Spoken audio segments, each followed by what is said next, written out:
Hi, welcome to Eye Openers. I'm your host, Brittany Drozd, and each week I bring you insightful conversations with entrepreneurs that will help you make more money, become a strong leader, and build a business culture that you're proud of. Grab your coffee and let's dive in. So thanks so much for joining me today, Lorne. Thanks for having me, Brittany. So welcome to Eye Openers. If you are new here, we are opening our eyes with caffeine and also with insightful stories and tales of your experience in entrepreneurship, in finance, and philanthropy, so that those of us who are in the middle of this or feeling lonely or feeling like we can't, we're going to hear about different situations that maybe felt impossible to get through in certain days, but yet here you are. So thanks again for joining us. I'm going to give you a proper introduction. So Lorne, you've done quite a bit in your time. I mean, you've had some opportunities in estate planning, corporate applications. You've worked with entrepreneurs, businesses across the country. You were an executive, worked in technology and environmental sectors. Let me know if I'm missing anything here. I've got a longer list as I go. Founded KindMark, was a leader in the creation of software and technologies to advance philanthropy. You have founded Global Fellows in Courage. I really want to talk about that today, as that's your new venture. Super exciting for those of us who are in Rhode Island to learn more about. And I learned of you from your work at SEG, which is Social Enterprise Greenhouse, a real hub for entrepreneurs looking to connect with resources and wisdom to help their venture. And also, interesting, you have been a candidate for the mayor of Providence. Did I miss anything major? No. Okay. I'm sure it could go on and on. Well, I have major ADD. Major ADD. Yeah. Lots of interesting places to go and ways to spend your time. So I like to start off with a big question. Okay. So bear with me here. What is your vision for the future as it pertains to the industries you spend your time in? Well, I spend most of my time in community and philanthropy. And so, the vision or the hope I have is that I continue to learn. I can continue to contribute in meaningful ways. I can continue to contribute more. I can inspire and assist others to find their own place, to find their own passions and inspirations, and then help them achieve, what they can contribute. I really do think it's up to each of us to find something we care about and find the best ways to contribute in ways that give us joy. So I feel like you have had that mindset, that perspective about how important doing that work is for a while. I mean, you can see it in your bio that you've been doing this kind of volunteer work or philanthropic work. When was it something that you always had in you, that you knew it was important to support others like along this way? Or was there something that happened that made you realize, like in a more acute sense? Well, for starters, I'm one of 8 kids. Okay. So when you're one of 8 kids, you learn several things. One is, you've got to stand up for yourself and to get something to eat. And 2 is you learn that you got to work together and you got to find the best in the people around you and celebrate those things and help each other. My parents had their hands full with 8 kids, but they still found ways to volunteer in the community. My dad was our scoutmaster. My mom was a Meals on Wheels volunteer. So we all were surrounded by that very, very, at a very young age. And then it just went from there. Boy Scouts and many, many years in Boy Scouts and learning that, we have a responsibility to try to find something good to do for somebody else every day. So, that sort of stuff. There was no hope for me not having this mindset. I was surrounded by it, and I'm very, very grateful for it. So you learned it in your house, right? It was clearly a value of your family's that was there. Now, do you feel like that would be different if you weren't in such a large family? I'm sure it would be different. Yeah. I mean, in any of our lives, any small thing, you know, in the long run would change our lives dramatically.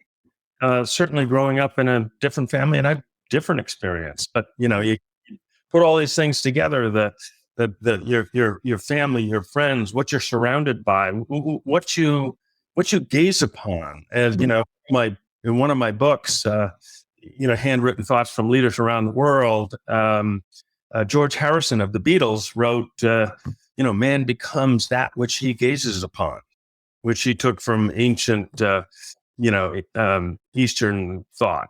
But I think it's true. We become what we're surrounded by. Now I want to, I asked this question about opportunity because I think that it is important for us to reframe. A lot of the work I do is about reframing. So, people come to me and feel like, I can't see how to change the model of my business. I can't seem to get my team to work in the way that I need to. But what I think is a lot of people fail to see what the greatest opportunity is right in front of them. So in regards to the things you're spending your time in right now, which is the Global Fellows Encourage, and maybe you want to share some of the other things you have going on for you right now. But what is the greatest opportunity that you see in those spaces in front of you right now? Well, I think I generally see the greatest opportunity within myself and bringing a better and better person and bringing a better and better perspective to everything that I do.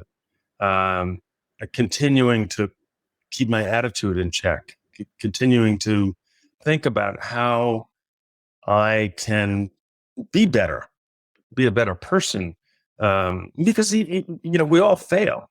And you gave a long list of things that I've been involved in at the top of this discussion. And I was thinking as you were talking about them, okay, that failed, that failed, that failed. That one worked, that failed, that failed, that failed.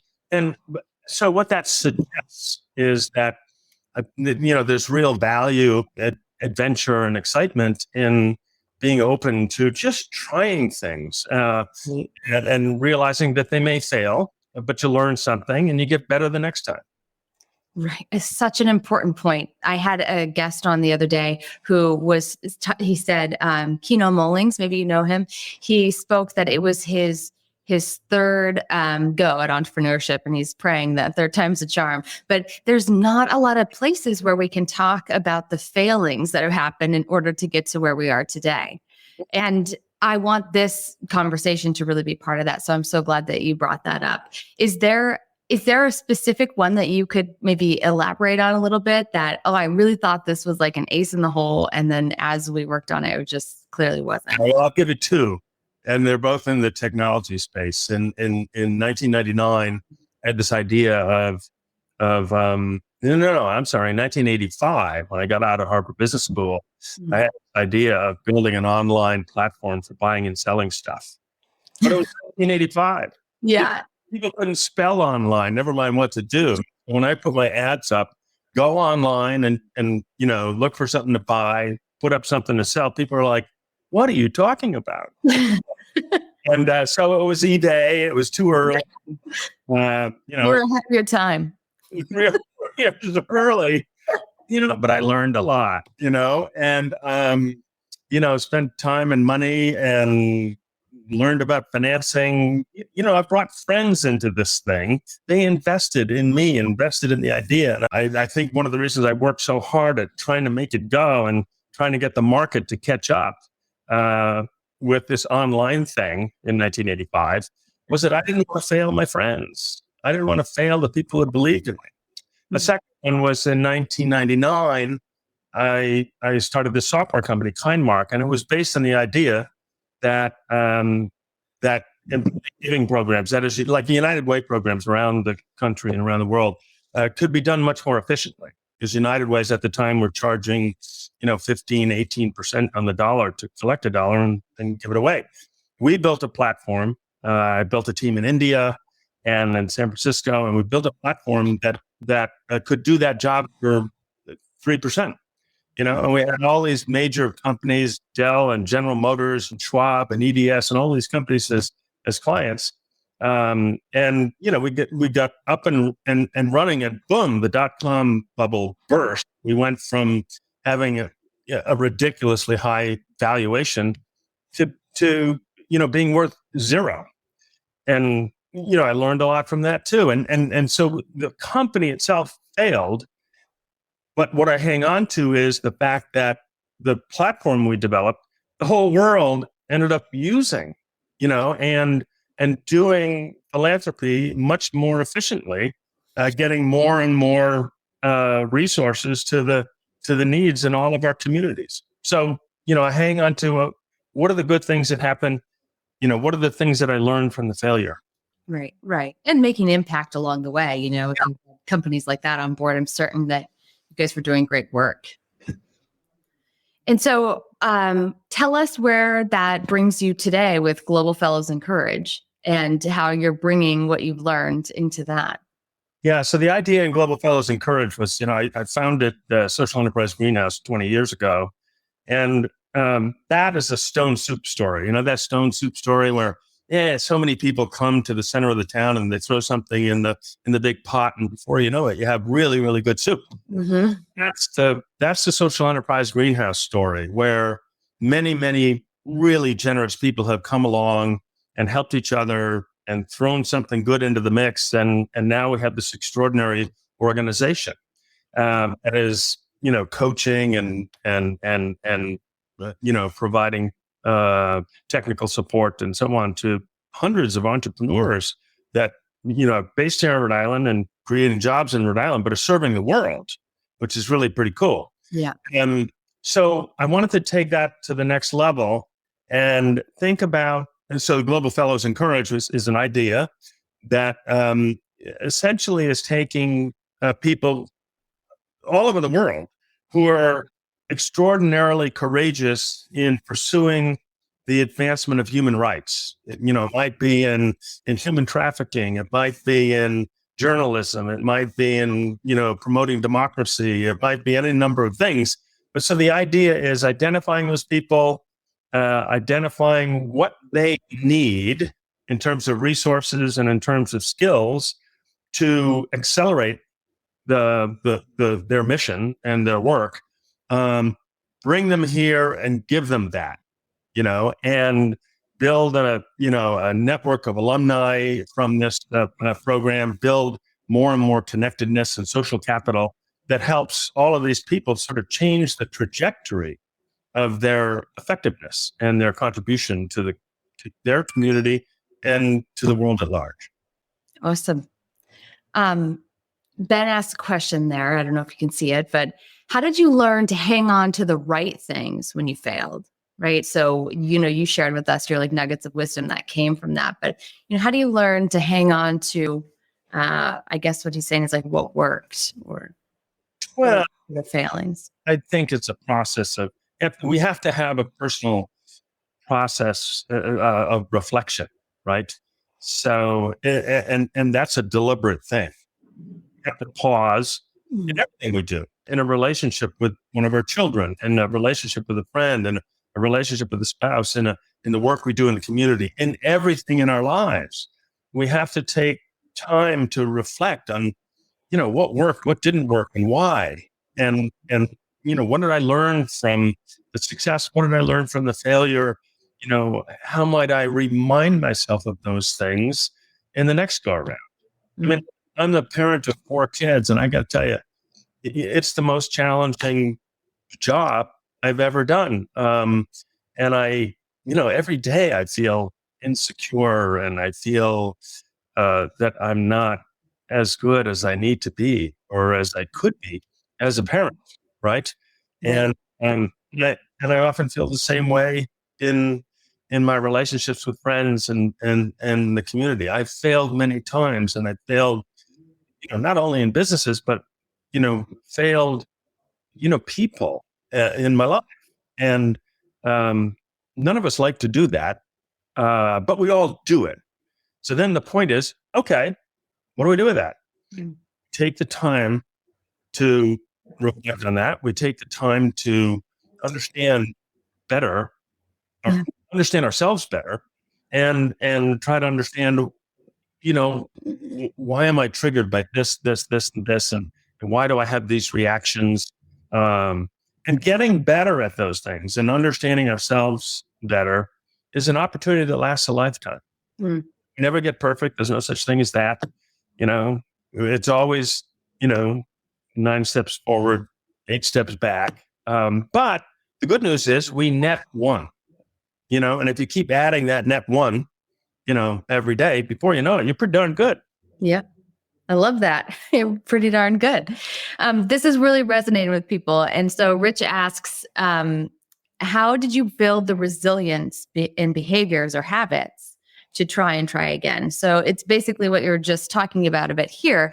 How do you, what does your actual practice look like that involves this self-reflection and building that awareness? Yeah, good question. So,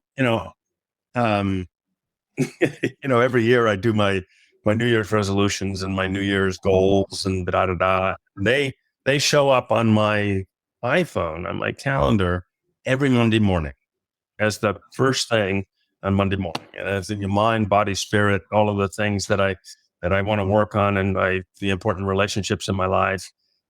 So it's present right in front of me, and I have to look at it. And one of my goals is to be up every morning early, doing some stretching. I used to do lots and lots of hard work, but I'm 67 years old, and stretching and walking up hills is about as much as I can do these days. 2 years ago, I rode my bicycle from Seattle to Providence unsupported. So, yeah. And be in the bio. yeah. But anyway, my point there is I'm every morning just doing a little meditation, a little centering, trying to think about, what have I got to do today? How do I do that well? And there I go. I'd forgotten the question.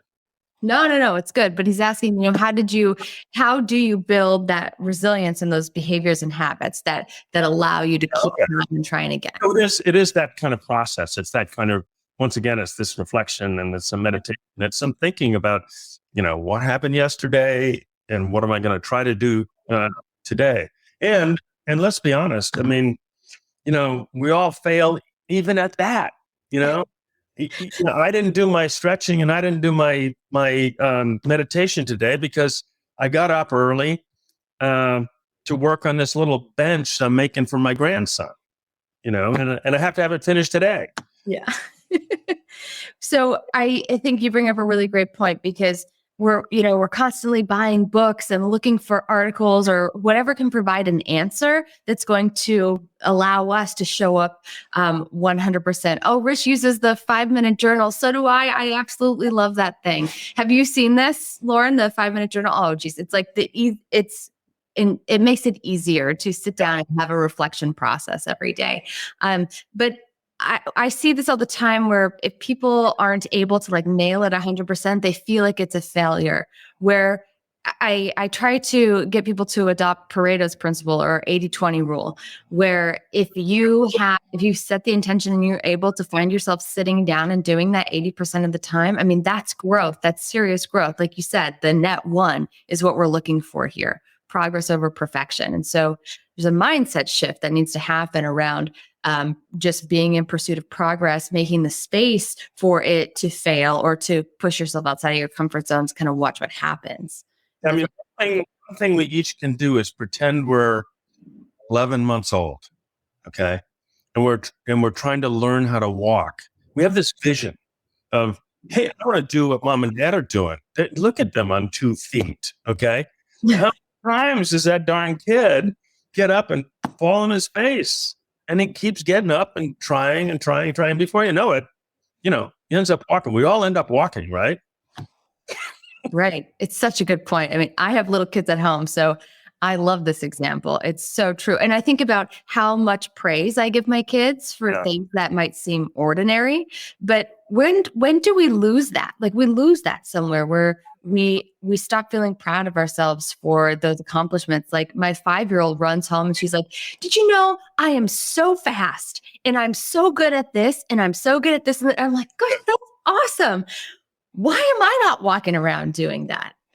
I mean, people would have a lot to say about me if I did, but when did that start? Like why is it not okay to say like, "Hey, I've worked really hard to like gain these skills, but I'm actually really good at this thing." Mhm. And hopefully maybe, Global Fellows and Courage can be a place where people can come together and recognize those strengths and create a community around making that be okay. Yep. Ben has another great question for you around getting started, right? I think this is a place where a lot of people feel stuck. And this is where SEG, Social Enterprise Greenhouse, that Lauren was talking about, is a really great place to help people overcome those obstacles. But he asks, what resources did you have to get started in your ventures? How did you start? Well, it was mostly about relationships. It was relationships that I had tended to, that I had nurtured for, in some cases, decades. And so I had let's say, the relationship capital to go to a person and say, "Hey, I'm trying to do this. I need your help. Would you come along with me on this?" And maybe it's about asking them for their skill and perspective, or maybe it's about asking for financial support. It could be any number of things. But think of the people who might have an interest in what it is we're trying to do, in terms of being consistent with their values and interests and so on, but also about the people who know us, and want to see us succeed. I'm in a place in my life where most of my time is just trying to help other people, succeed at their stuff. And there's many people out there that want to do that, but we need to ask for it. Hmm.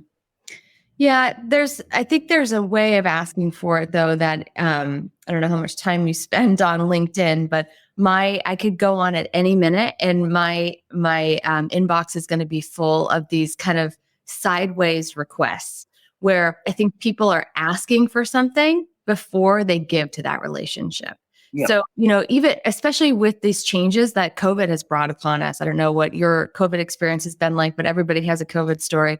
And I think it's really going to shift the way that we form relationships and maintain them. Just by limiting access, number one, so much of language is not verbal. And so there's challenges there in building that trust, right? But I think that this is like an art to some degree that some people are missing that nuance of needing to give and contribute to a relationship first. I totally agree. You're absolutely right, Brittany. I mean, it's really all about relationships, right? There's so much that we can do as individuals, but there's so much more that we can do if we're doing it with others and with the support of others. And that, as you say, depends on our nurturing those relationships and nurturing those connections, and doing that not because we're going to get something back, not a conditional thing, but because we're starting with generosity. We're starting with, kindness. We're starting with really caring about someone else. Mm-hmm. I say to people who work with me, think about someone who comes through your door. No one's coming through any doors right now, but think of them as being a client, like guaranteed 3 years from now. And how would you manage that conversation when they're approaching you for the first time? If you knew that, no, without a doubt, 3 years from now, they'll be a client, not today, not tomorrow, but in 3 years. And it changes the way people would approach that conversation. And I find that people are willing to be a lot more of service and be giving, because there is a part of that is in our nature, that's inherent in us, because we're social beings and we understand in a very primal level that we do need to contribute in some fashion.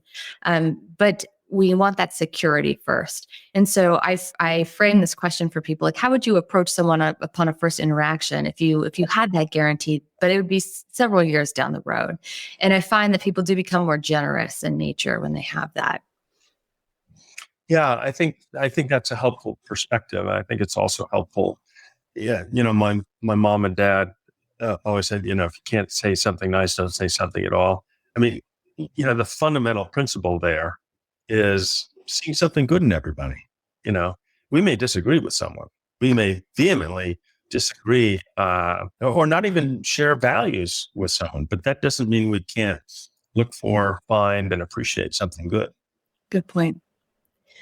So everyone's favorite question of the podcast, which is, what kind of breakthroughs or insights have you had in the past that have changed the way that you showed up in business or in relationships or in your life? Like, was there a moment, or maybe a moment of adversity or challenge or failure, that really created a breakthrough that changed the way that you see things? Well, I think it's really all about learning and growing. And for me, so I came across this book, I don't know, might be 40 years ago now, which I still read from time to time. And it's Viktor Frankl's Man's Search for Meaning. And the biggest thing that I took away from that book, that lesson, is that no matter what we're surrounded by, no matter the circumstances, no matter how hard they might be, we still get to choose our attitude. We still get to choose to be hopeful. We still get to choose how we show up, for ourselves, for others, for needs in the community. We still get to choose. And that's true our entire life. We get to choose our attitude every day, every moment. And, if we've been a real dirtbag, up to this point in our lives, guess what? We still get to choose who we're going to be in this next moment. We get to change. It's all about attitude. Awesome. Yes, that book it brings me to tears every time I read it. It's so powerful. The story it just really forces you to look at your own life and figure out, wow, how could I have shown up differently? If he managed to show up in the face of the ultimate challenges, I can certainly shift the way that I do. Ben has a great question for you. What achievements so far are you most proud of, and why? I'm going to add that part. Oh boy. Well, I the things that most important to me are the relationships in my life, and because everything else that I've learned and everything else that has worked has been a consequence of the relationships in my life. So I think I'm most proud of that. That being said, I know that I have failed myself and I have failed others many, many times. So there's still work to be done to be, better at those relationships. But I don't know. I guess that's for me the greatest accomplishment. Are there one or two relationships that you could speak of that you feel most proud? Well, I feel really good, but challenged in my relationships with my kids. They force me to think about how I can be better. So I'm proud of them. I'm proud of those relationships, and that they continue to teach me, and I continue to learn from them. Yeah, I think that's it.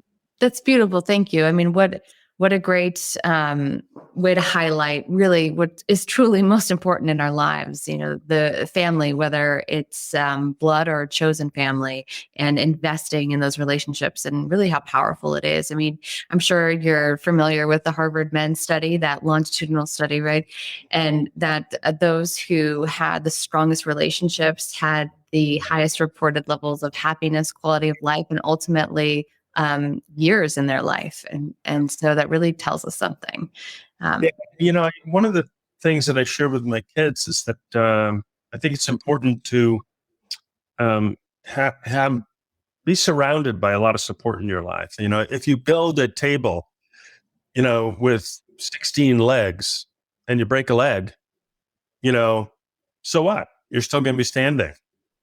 If you build a table with 3 legs and you break a leg, the whole damn thing falls down, And so I think there's some wisdom somewhere in that.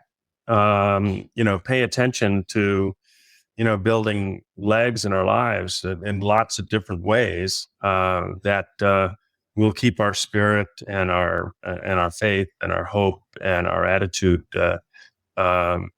together. Awesome. Thank you so much for that answer. Last question from the community here. How do you balance personal and family life with accomplishments professionally? Yeah, it's always a struggle because I think, as I mentioned at the top of the discussion, I have ADD, and 1 minute I'm writing books, the next minute I'm trying to do global fellows, the next minute I've been climbing the 7 summits, the highest mountain, riding a bike across the country. So I think of life as a portfolio, and I think once again it goes back to all these legs on the table. It's about having lots of things in my life that inspire me and challenge me, but that inherently, produces a struggle of how do I pay enough attention to this, and this, to have them go well, and relationships come first. How do I pay attention to this relationship in a way that it'll get better and it'll be nourishing for both of us? Great point. Great answer. Thank you so much for spending time with us today. And thank you to everyone who has joined us and asked some really powerful questions. It was so great to hear from you and just your breadth of experience, but really it ultimately comes down to the things we all know are most important, but maybe in a day-to-day fail to recognize it, or to maybe create a schedule or a balance that reflects that. So you made a point that the most important things we already know. We just have to keep reminding ourselves of those things. And we have to have ways to remind ourselves of those things that we already know. Mm-hmm. One brief commercial.